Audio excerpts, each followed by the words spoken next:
আজকের ভিডিওতে আমি আপনাদের সাথে একটি সত্য ভূতের ঘটনা শেয়ার করব, যা আমি অনেক দিন আগে আমার দাদার কাছ থেকে শুনেছি। দাদাকে তো দেখি না, অনেক দিন হয়েছে দাদার কাছ থেকে কোনো গল্প শুনতে পাই না। আজকে দাদার কাছ থেকে গল্প শুনতে হবে। দাদা কই? দাদাকে তো দেখতেছি না। এই তো নাতিরা, এই তো তোদের দাদা। আমাকে খুঁজতে হবে না, আমি চলে এসেছি। দাদা দাদা, আমাদেরকে একটি ভূতের গল্প শোনাও। অনেক দিন হয়েছে তুমি কোনো গল্প বলো না।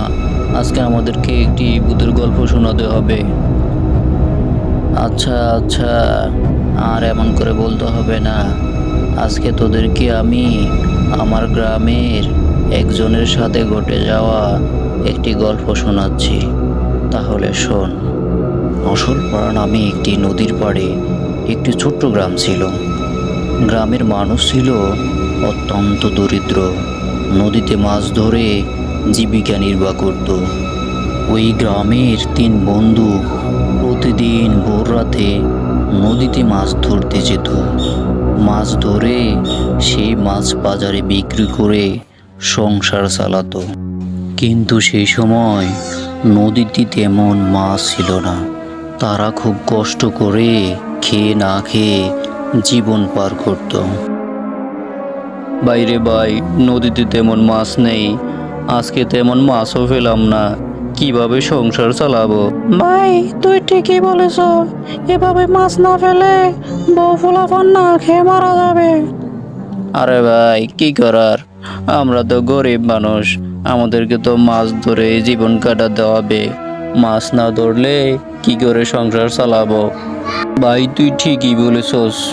কি করার আর, কপালে যা আছে তাই হবে। সবাই এখন বাড়ি চলে যায়। এ বলে সবাই বাড়ি চলে যায়। সেদিন রাতে প্রচুর বৃষ্টি হয়। শুধু বৃষ্টি নয়, বজ্রসহ বৃষ্টি হচ্ছিল। বৃষ্টির কারণে বকুল আর রতন সিদ্ধান্ত নিল তারা আজ মাছ ধরতে যাবে না। না, এই বৃষ্টির মধ্যে কোনো মতেই মাছ ধরতে যাওয়া যাবে না। না, আজকে যে পরিমাণ বজ্র সহ বৃষ্টি হচ্ছে, বাইরে বের হলেই বজ্র পড়ে যে কোনো সময় মারা যেতে পারে। না, আজকে আর মাছ ধরতে যাওয়া যাবে না। এ কথা ভেবে বকুল আর রতন ঘর থেকে বের হলো না। সেদিন তারা আর মাছ ধরতে গেল না। রাত যখন গভীর হলো, খুরশেদ ঘরে শুয়ে আছে। হঠাৎ করে একটি ভূত রতনের চেহারা ধরে খুরশেদের বাড়ি এসে হাজির হয়। হঠাৎ খুরশেদের ঘরের বাহির থেকে আওয়াজ আসলো, কিরে খুরশেদ, মাছ ধরতে যাবি না? কে কে বাহিরে আমার ডাকতেছ? আমি তোর বন্ধু রতন। মাছ ধরতে যাবি না? সকাল হয়ে গেল তো। তুই একটু দাঁড়া, আমি এখনই বের হতেছি। চল বন্ধু, চল। কিরে বন্ধু, বকুল কই? সে আজ মাছ ধরতে যাবে না? বকুল আগে চলে গেছে। আমি পাঠাই দিছি নৌকা রেডি করার জন্য।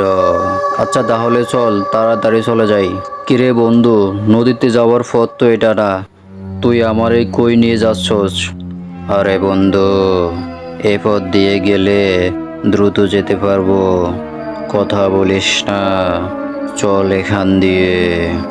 এ বলে দুজন একসাথে হাঁটতে লাগলো। হঠাৎ করে খুরশেদ দেখলো রতন তার সাথে নেই। খুরশেদ এদিক সেদিক দেখলো, কিন্তু রতনকে দেখতে পেল না।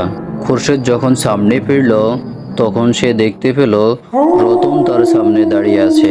কিরে বেটা, তুই কই গেলি? আমার সাথে মজা করস? ভাবছস আমি ভয় পাবো?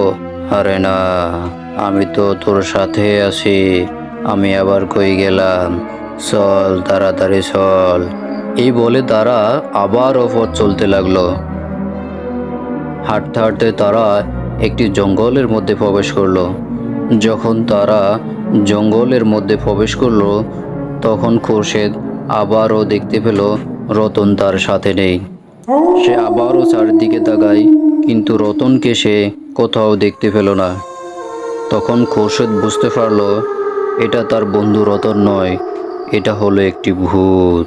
রতন একটু ভয় পেল, কিন্তু সে বিচলিত হলো না। হঠাৎ সে দেখতে পেল তার সামনে রতন নয়, এবার একটি ভূত দাঁড়িয়ে গেল।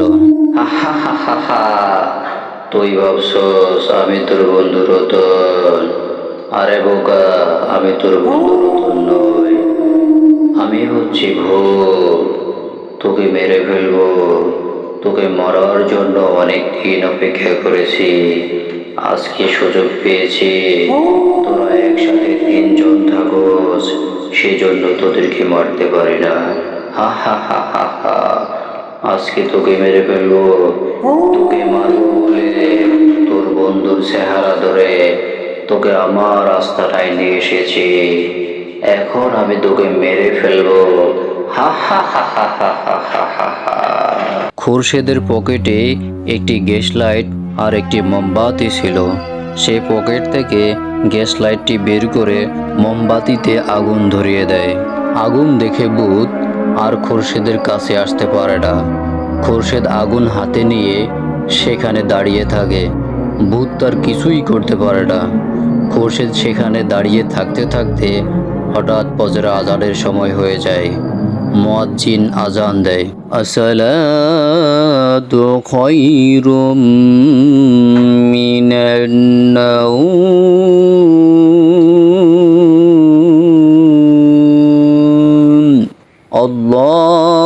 আল্লাহু আকবার,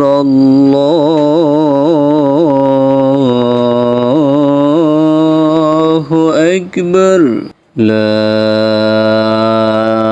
ইলাহা ইল্লাল্লাহ। ভূত তখন মুয়াজ্জিনের আযান শুনে পালিয়ে যায়। যখন পালিয়ে যায়, খুরশেদও তখন হেঁটে হেঁটে বাড়ি চলে যায়। ওই সময়ে ওই গ্রামে ভূতের প্রাদুর্ভাব বেশি ছিল। অনেক মানুষকে ভূত মেরে ফেলতো, অনেক মানুষকে মাটির মধ্যে গেড়ে ফেলতো।